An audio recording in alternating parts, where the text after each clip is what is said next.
नमस्कार दोस्तों, स्वागत है आपका विद्यार्थी 2.0 पर। तो कैसे हैं आप सब।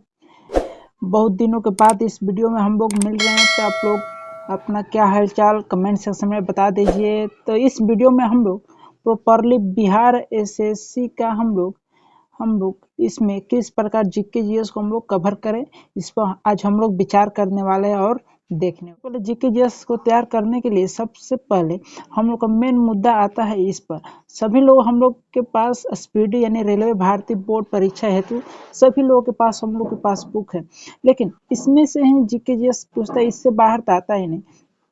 तो मेन समस्या क्या है इसमें, हम लोग पढ़ ही नहीं पाते हैं, अच्छी तरह से याद ही नहीं कर पाते हैं। ठीक है, तो हम लोग यहाँ पर क्या करने वाले हैं कि हम लोग टोटल शुरू से हम लोग को याद करने की कोई ज़रूरत नहीं है उतना। हम लोग को जीके जीएस कवर करने के लिए बिहार जो स्पीडी का रेलवे सामान्य ज्ञान अध्ययन है, उसमें के जो आप लोग देखे होंगे कि उसमें बीच का पार्ट जो है सबसे बीचा में प्राचीन भारत से इस टाइप से वन लिनियर आप लोग को उसमें क्वेश्चन देखने को मिल रहा है। ठीक है, आप लोग सिर्फ वन लिनियर क्वेश्चन को कवर कीजिए, टोटली को रट जाइए, एकदम टोटली को क्या कीजिए, रट जाइए। बस इससे बाहर कुछ आने वाला नहीं है, बिहार एसएससी में इससे बाहर कुछ आने वाला जीके जीएस नहीं है। ठीक है, चाहे किसी भी एग्जाम में हो, इससे बाहर आता ही नहीं है। ठीक ना, तो हम लोग इसको ही हम लोग कवर करने वाले हैं। तो हम लोग प्राचीन भारत से हम लोग यहाँ से स्टार्ट करेंगे। ठीक है, तो आप लोग चाहते हैं कि मिलकर स्टार्ट किया जाए, तो आप लोग वीडियो में बने रहे, वीडियो को पूरा देखिए, वीडियो को लाइक शेयर सब्सक्राइब करते रहिए। ठीक है, तो हम लोग जीके जीएस से कवर करने वाले। तो हम सबसे पहले हम लोग प्राचीन भारत से शुरू करते हैं, और हम लोग को बिहार एसएससी में 100% रिजल्ट चाहिए। ठीक है, देखिए सबसे पहला है इसमें इतिहास से हम लोग शुरू करते हैं। तो सबसे पहला आता है, इतिहास का पिता कहा जाता है। इतिहास का पिता कहा जाता है, किसको कहा जाता है फ्रेंड्स, तो हेरोडोटस को। नेक्स्ट है, हेरोडोटस निवासी थे। आप लोग इसको याद कीजिए और रट जाइए, एकदम पूरा का पूरा रट जाइए। ठीक ना, हेरोडोटस निवासी थे, कहाँ के निवासी थे, यूनान। यहाँ पर यूनान लिखना चाहिए, तो यहाँ पर लिखा है चुनान। ठीक ना, यहाँ पर यूनान होगा। ठीक है, कर रहा है नेक्स्ट, पहिया यानी कृषि का आविष्कार। पहिया या कृषि का आविष्कार किस काल में हुआ था, तो नवपाषाण काल में हुआ था। आग का आविष्कार तथा हेमोसोपियंस यानी ज्ञानी मानव का उदय हुआ, तो किस काल में हुआ था फ्रेंड्स, तो पूरा पाषाण काल में। ठीक है, नेक्स्ट है, पशुपालन का प्रारंभ कब हुआ, तो मध्य पाषाण काल में हुआ। भीम बेटका जो है गुफा जो है का क्या है, तो एक पुरातात्विक स्थल है। देखिए भीम बेटका जो है एक क्या है, गुफा है, जो क्या है, एक पुरातात्विक स्थल है। ठीक है, अब देखिए यहाँ पर दिया है भीम बेटका जो है प्रसिद्ध है, किसके लिए प्रसिद्ध है फ्रेंड्स, तो गुफा शैल चित्रों है। तो देखिए नेक्स्ट कह रहा है कि भीम बेटका है क्या है, तो यह जो है रायसेन जिला यानी मध्य प्रदेश में क्या है, एक गुफा है। नेक्स्ट है, कह रहा है कि विश्व का सबसे प्राचीन या प्रथम अभिलेख क्या है, विश्व का सबसे प्राचीन या प्रथम अभिलेख क्या है, तो बोंगाज कोई अभिलेख जो है एशिया माइनर में। ठीक है, नेक्स्ट है, कह रहा है कि आदि मानव ने सर्वप्रथम सीखा, क्या सीखा, तो सर्वप्रथम आग लगाना सीखा। ठीक है, नेक्स्ट है, कह रहा है कि मानव ने सर्वप्रथम प्रयोग किया, तो किस धातु का प्रयोग किया फ्रेंड्स, तो उन्होंने किया तांबा धातु का प्रयोग किया। सर्वप्रथम मानव ने तांबा धातु का प्रयोग किया। नेक्स्ट कह रहा है कि सबसे पहले पालतू बनाया गया, किस पशु को जो है सबसे पहले पालतू बनाया गया, तो कुत्ता को बनाया गया। ठीक है, नेक्स्ट कह रहा है कि सिंधु सभ्यता का काल जो है किस ईस्वी से किस ईस्वी तक है, तो 2500 ईस्वी से 1750 ईस्वी तक। नेक्स्ट क्वेश्चन कह रहा है कि सिंधु घाटी सभ्यता थी, सिंधु घाटी की जो सभ्यता है किस प्रकार की सभ्यता है फ्रेंड्स, तो आधे ऐतिहासिक सभ्यता है। नेक्स्ट क्वेश्चन कह रहा है कि सिंधु घाटी सभ्यता प्रसिद्ध थी, किसके लिए प्रसिद्ध थी फ्रेंड्स, तो यह जो है नगर नियोजन हेतु प्रसिद्ध थी, नगर नियोजन हेतु क्या थी, प्रसिद्ध थी। ठीक है, नेक्स्ट क्वेश्चन कर रहा है कि सिंधु सभ्यता की लिपि थी। ठीक है, तो किस प्रकार की लिपि थी फ्रेंड्स, तो भाव चित्रात्मक थी। ठीक है, यदि एक बार में आप लोगों को याद नहीं होता है तो आप लोग वीडियो को बार बार देखिए। ठीक ना, नेक्स्ट क्वेश्चन कर रहा है कि सिंधु सभ्यता के लोगों का व्यवसाय क्या है, तो कृषि है। नेक्स्ट कर रहा है कि सिंधुवासियों का मुख्य फसल क्या है, सिंधुवासियों का मुख्य फसल क्या है फ्रेंड्स, तो जौ और गेहूं है। ठीक है, चलिए नेक्स्ट है, कह रहा है कि कपास की खेती प्रारंभ की, कपास की खेती जो है किसने प्रारंभ की फ्रेंड्स, तो सिंधु वासियों ने प्रारंभ की। नेक्स्ट क्वेश्चन कर रहा है कि सिंधु सभ्यता का पूर्वी एवं पश्चिमी पूरा स्थल है, कौन है, तो देखिए यहाँ पर पूर्वी पूर्वी पुरास्थल क्या है, आलमगीरपुर, जो क्या कहाँ पर पड़ता है, तो मेरठ यानी उत्तर प्रदेश में है। और पश्चिमी पूछ रहा है, तो पश्चिमी कहाँ पर है, सुतकंगडोर यानी बलूचिस्तान यानी पाकिस्तान के क्षेत्र में। ठीक है, नेक्स्ट क्वेश्चन कह रहा है कि नेक्स्ट लिनियर क्वेश्चन ही है, ठीक ना। कह रहा है कि सिंधु सभ्यता का उत्तरी एवं दक्षिणी पुरास्थल, देखिए यहाँ पर ऊपर में पूछा पूर्वी एवं पश्चिमी। ठीक है, पूर्वी हो गया आलमगीरपुर, पश्चिमी हो गया सुतकांगडोर। ठीक है, आप और पूछ रहा है नीचे करेगा उत्तरी एवं दक्षिण, तो देखिए उत्तर यानी सबसे ऊपर उत्तरी में हो जाएगा मांडा यानी अखनूर जो है जम्मू कश्मीर, उत्तरी हो गया मांडा, और दक्षिणी जो हो गया दाइमाबाद यानी अहमदनगर यानी महाराष्ट्र में। ठीक है, यह वेरी इंपॉर्टेंट क्वेश्चन है। ठीक है, चलिए नेक्स्ट क्वेश्चन कर रहे हैं कि आलमगीरपुर स्थित है तो कहाँ पर, तो हिंडन नदी पर। आलमगीरपुर क्या है, स्थित है, तो कहाँ पर है फ्रेंड्स, तो यह जो है हिंडन नदी पर है। अब पूछेगा कि अब बताइए कि हिंडन नदी किस स्टेट में है, तो ये क्या कहाँ पर हो जाएगा, उत्तर प्रदेश राज्य में। ठीक है, चलिए नेक्स्ट कह रहा है कि मांडा स्थित है, मांडा जो है मांडा स्थित कहाँ पर है, चिनाब नदी के किनारे स्थित है। ठीक है, तो मांडा कहाँ पर है, तो जम्मू कश्मीर में। ठीक है, नेक्स्ट क्वेश्चन कह रहे कि सिंधु सभ्यता थी, तो यह किस प्रकार की सभ्यता थी फ्रेंड्स, तो यह जो है नगरीय सभ्यता थी। सिंधु सभ्यता का विस्तार था, ठीक है, सिंधु सभ्यता का जो विस्तार किस आकृति में था, यह था त्रिभुजाकार आकृति में। ठीक है, चलिए नेक्स्ट कह रहा है कि सिंधु सभ्यता का प्रमुख बंदरगाह कौन सा है, तो लोथल है। लोथल स्थित है, लोथल कहाँ पर स्थित है फ्रेंड्स, तो यह जो है भोगवा नदी के किनारे स्थित है। लोथल स्थित कहाँ पर है फ्रेंड्स, तो यह जो है भोगवा नदी के किनारे स्थित है। ठीक ना, अब चलते हैं नेक्स्ट आगे। कह रहा है कि भारत में हड़प्पा का बृहत स्तर जो है कहाँ पर है, तो बृहत स्तर क्या कहलाता है, तो राखी गढ़ी जो है हिसार यानी हरियाणा के घाघर नदी के तट पर है। ठीक है, सिंधुवासी पूजा करते थे, सिंधुवासी यानी सिंधु के जो लोग रहते थे पुराने जमाने में किसकी पूजा करते थे फ्रेंड्स, तो उन्होंने पशुपति की पूजा करते थे। ठीक है, नेक्स्ट क्वेश्चन कर रहा है कि हड़प्पा यानी सिंधु सभ्यता के बारे में सबसे पहले जानकारी किसने दी, तो चार्ल्स मैसन ने दी। कब दी, 1826 ईस्वी में। ये भी इंपॉर्टेंट क्वेश्चन। नेक्स्ट क्वेश्चन कर रहा है कि हड़प्पा स्थित है, हड़प्पा की जो सभ्यता है कहाँ पर स्थित है, पाकिस्तान के पंजाब प्रांत तथा माउंट गुमरी जिला में जो है रावी नदी के तट पर क्या है, स्थित है। यह बार बार क्वेश्चन पूछता है कि हड़प्पा स्थित है, तो पाकिस्तान के पंजाब प्रांत के माउंट गुमरी जिला में जो है रावी नदी के तट पर स्थित है। यह भी पूछता है कि हड़प्पा जो है किस नदी के तट पर स्थित है फ्रेंड्स, तो वो हो जाएगा रावी नदी के तट पर। ठीक है, चलो नेक्स्ट आगे देखते हैं। कह रहा है कि हड़प्पा की खोज किसने की, तो दयाराम साहनी ने। आप लोग को याद रखना है 1921 ईस्वी में।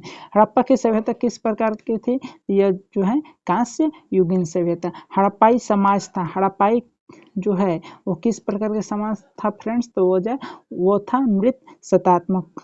ठीक है, हड़प्पाई समाज किस प्रकार के समाज था, ठीक है, मृत शतात्मक यानी मातृ देवी की पूजा होती थी। ठीक है, नेक्स्ट क्वेश्चन कर रहा है कि स्वास्थविक चिन्ह देने, स्वास्थविक या जो चिन्ह होता है आप लोग देखे होंगे इस टाइप से, किसका देन है, तो हड़प्पा सभ्यता की क्या है, देन है। ठीक ना, अब चलते हैं नेक्स्ट कर रहा है कि हड़प्पा निवासी का रुचि था। हड़प्पा के निवासी जो लोग रहते थे वो किस खेल में रुचि रखते थे फ्रेंड्स, तो वो शतरंज के खेल में रुचि रखते थे। ठीक ना, अब चलते हैं नेक्स्ट क्वेश्चन कर रहा है कि धौलावीर स्थित है, धौलावीरा जो है कहाँ पर स्थित है, यह जो है गुजरात यानी कच्छ जिला में क्या है, स्थित है। ठीक है, अब चलिए नेक्स्ट आगे देखते हैं। कह रहा है कि RH30 आर जो है R37 ये क्वेश्चन बार बार पूछता है आप लोग को कि R37 कब्रिस्तान जो है मिला है, तो कहाँ से मिला है, तो हड़प्पा सभ्यता था। ठीक है, कह रहा है कि हड़प्पा के लोग अनभिज्ञ थे, तो किससे अनभिज्ञ थे, यानी अनभिज्ञ मतलब होता है उनका ज्ञान न होना। ठीक है, तो हड़प्पा के लोगों के पास किनका ज्ञान नहीं था, तो लोहा से। ठीक है,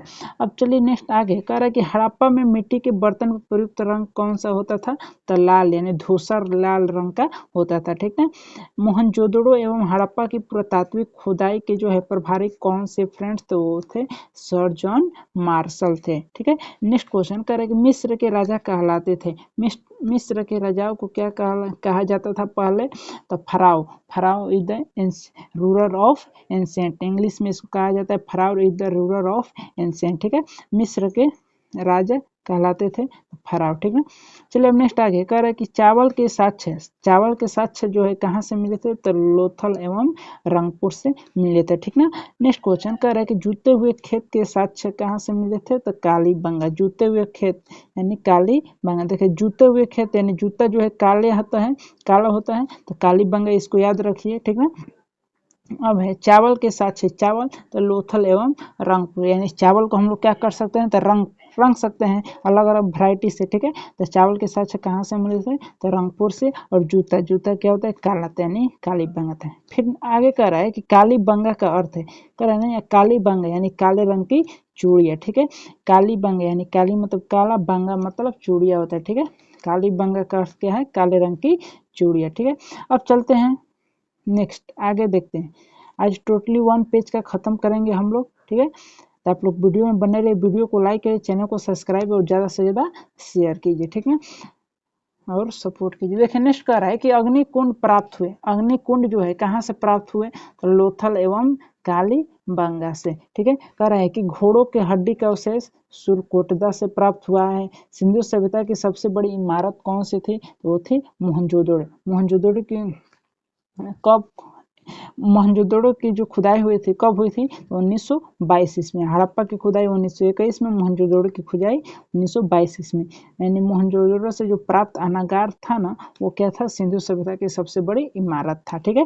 कह रहा है कि मोहनजोदड़ो की खोज किसने की फ्रेंड्स? तो राखलदास बनर्जी ने। मोहनजोदड़ो की खोज किसने की फ्रेंड्स? तो राखलदास बनर्जी ने, ठीक है। कह रहा है कि मोहनजोदड़ो का अर्थ क्या है? मोहनजोदड़ो यानी मृतकों का टिल्ला, डेड ऑफ टिल, ठीक है। चलिए नेक्स्ट आगे कह रहा है कि नर्तकी की कहाँ से मूर्ति मिली? कहाँ से? तो मोहनजोदड़ो से प्राप्त हुई।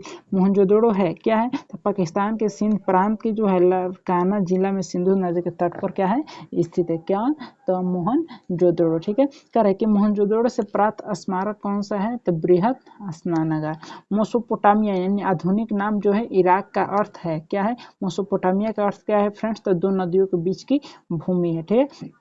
नेक्स्ट क्वेश्चन कह रहा है कि वैदिक सभ्यता का काल 1500 से 600 ईसा पूर्व, ठीक है। वैदिक सभ्यता का काल क्या है? तो 1500 से 600 ईसा पूर्व, ठीक है। वैदिक सभ्यता का निर्माता यानी संस्थापक कौन थे? तो आर्य के लोग थे। आर्यों की जानकारी मिलती है तो ऋग वेद में मिलती है।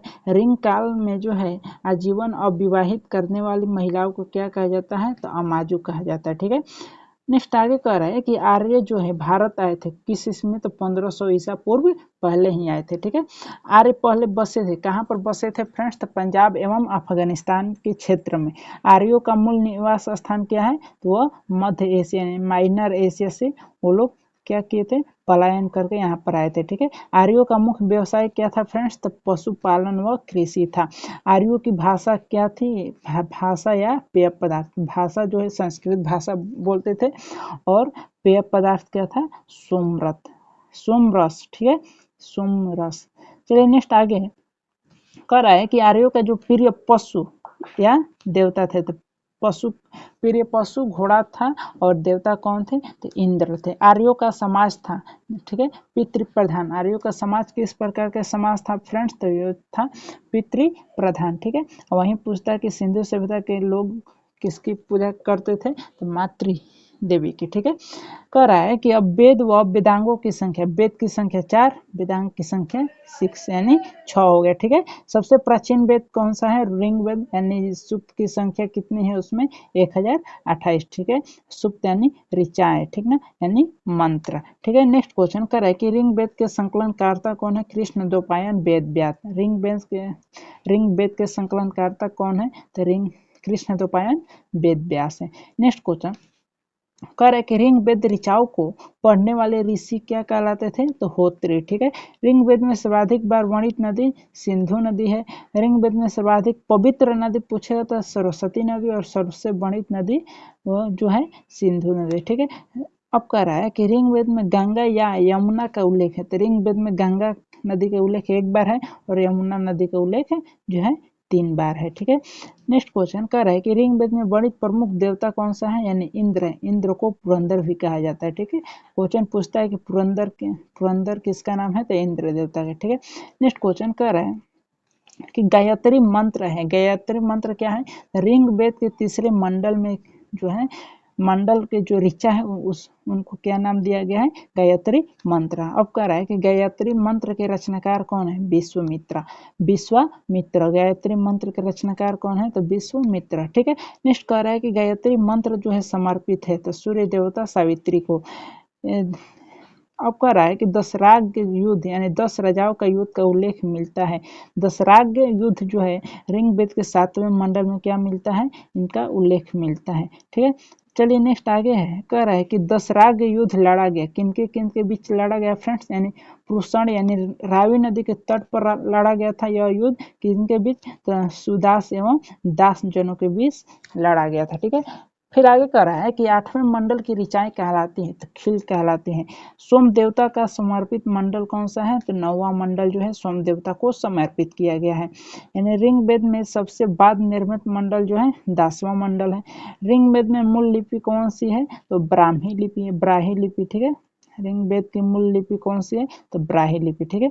आगे कह रहा है कि वैदिक काल में किस जानवर को अघन्य यानी न मारने जाने योग्य माना गया है? यानी किसको माना गया है? तो गाय को। ठीक है। उत्तर वैदिक काल के संबंध में जानकारी मिलती है।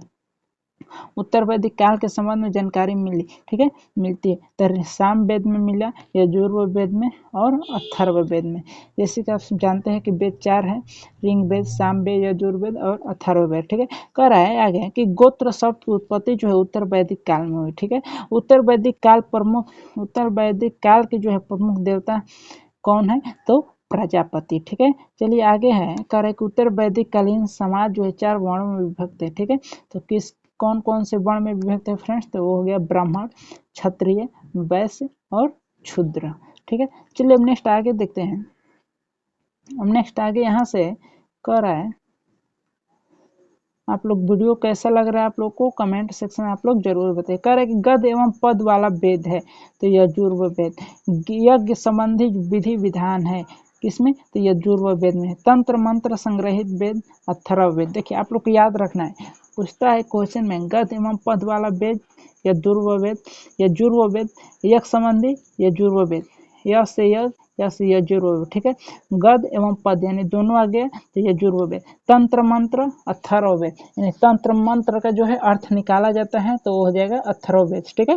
अब देखिए भारतीय संगीत का जनक किस वेद को माना गया? तो सामवेद। किस वेद को? तो सामवेद। ठीक है। अब देखिए सामवेद या यजुर्वेद के मंत्रों का उच्चारण करने वाले जो है ऋषि को क्या कहा जाता है?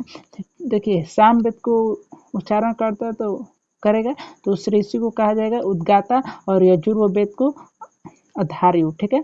अब चलते हैं नेक्स्ट आगे। देखिए कह रहा है कि एतेरिय ब्राह्मण जो है ब्राह्मण संबंधित है तो किस वेद से संबंधित है? तो ऋग्वेद से। ठीक है। पंचविध ब्राह्मण जो है किससे संबंधित है? सामवेद से। गोपद ब्राह्मण किससे संबंधित है? या अथर्ववेद से। और शतपथ ब्राह्मण किससे संबंधित है? तो ये जो है यजुर्वेद से क्या है? संबंधित है। देखिए नेक्स्ट इंपॉर्टेंट क्वेश्चन करेंगे पुराणों की संख्या कितनी आप लोग याद रखना? 18 है। का अध्ययन करने वाला प्रथम मुसलमान, बार बार क्वेश्चन पूछता है, यह हो जाएगा अल-बरूनी। ठीक है। अब चलते हैं नेक्स्ट आगे। कह रहा है कि पुराणों के संकलनकर्ता यानी लोमहर्ष एवं उग्रश्रवा। पुराणों के संकलनकर्ता लोमहर्ष एवं उग्रश्रवा है। ठीक है। यह क्वेश्चन पूछता है कि पुराणों के संकलनकर्ता कौन है? तो लोमहर्ष एवं उग्रश्रवा। ठीक है। नेक्स्ट कर रहा है कि सबसे प्राचीन पुराण कौन है? मत्स्य पुराण है। मौर्य वंश की जानकारी यानी विष्णु पुराण, सतवाहन वंश की जानकारी जो है मत्स्य पुराण और गुप्त वंश की जानकारी जो है वायु पुराण से मिलती है। देखिए गुप्त वंश किसी चीज को गुप्त रखा जाता है यानी हवा जो है गुप्त रूप से बहती है तो उसको हो जाएगा गुप्त वंश की जानकारी हो जाएगा वायु पुराण। सतवाहन जो है मत्स्य पुराण। ठीक है। अब मौर्य वंश की जानकारी जो है विष्णु पुराण से। ठीक है। मौर्य वंश सबसे बड़ा वंश जो है विष्णु जी से क्या है? संबंधित है। ठीक है। चलिए अब नेक्स्ट है, कह रहा है कि उपनिषद विषय वस्तु है तो उपनिषद विषय किसका वस्तु है? तो फ्रेंड्स तो हो जाएगा दर्शन शास्त्र का। ठीक है। चलिए नेक्स्ट कह रहा है कि दर्शनों में सर्वाधिक प्राचीन कौन सा है? तो वो हो जाएगा सांख्य दर्शन।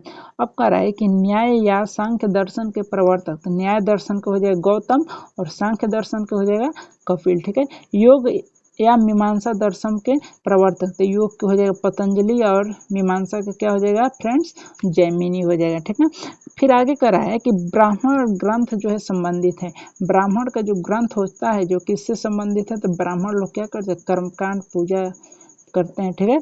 फिर कह रहा है आगे कि उपनिषदों की संख्या 108, ठीक है।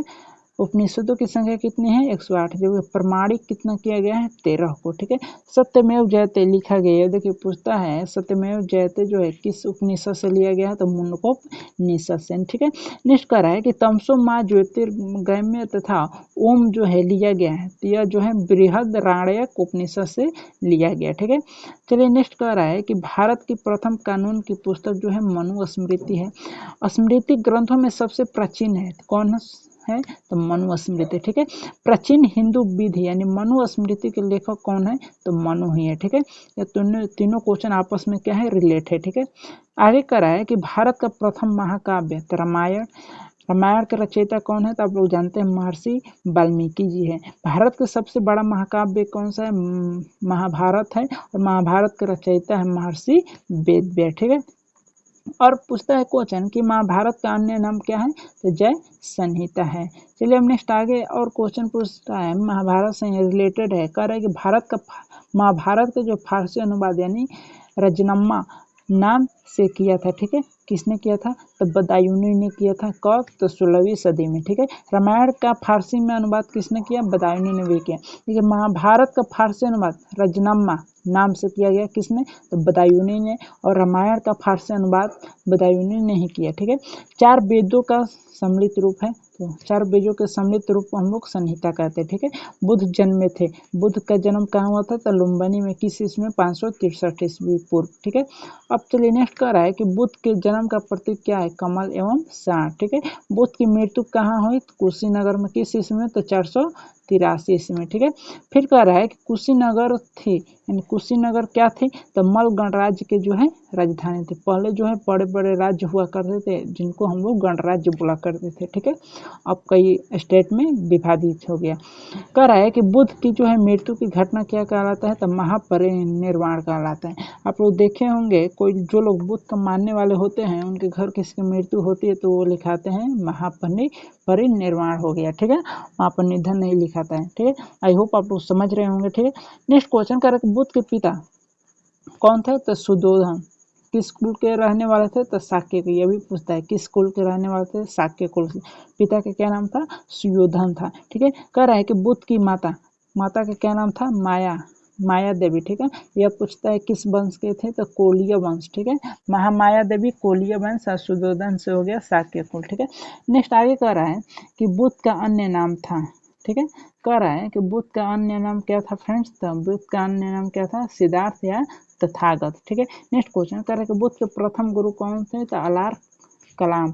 बुद्ध के प्रिय घोड़ा या सारथी, तो घोड़ा का नाम कंथक था और सारथी कौन था, उसका चलना था, ठीक है। बुद्ध के गृह त्याग की घटना महाभिनिष्क्रमण यानी निष्क्रमण, बाहर निकाल दिए यानी छोड़कर चले गए, ठीक है। कह रहा है कि बुद्ध के गृह त्याग का प्रतीक कौन सा है, तो घोड़ा, ठीक है। कह रहा है कि बुद्ध का प्रथम प्रवचन कहा गया, प्रवचन जो है जब ज्ञान की प्राप्ति हो तो उन्होंने अपना प्रवचन दिया तो उनको कहा गया धर्म चक्र प्रवर्तन, ठीक है। चलिए नेक्स्ट आगे कर रहा है कि बुद्ध को ज्ञान की प्राप्ति क्या हो, तो बोध ज्ञान हुई निरंजना नदी के तट पर पीपल वृक्ष के नीचे हुई, ठीक है।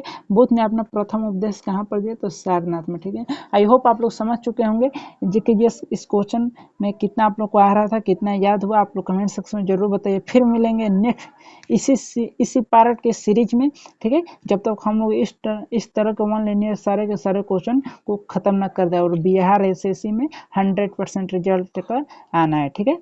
तो फिर मिलेंगे नेक्स्ट नए वीडियो में नए एनर्जी नए जोश के साथ। जय हिंद, जय भारत।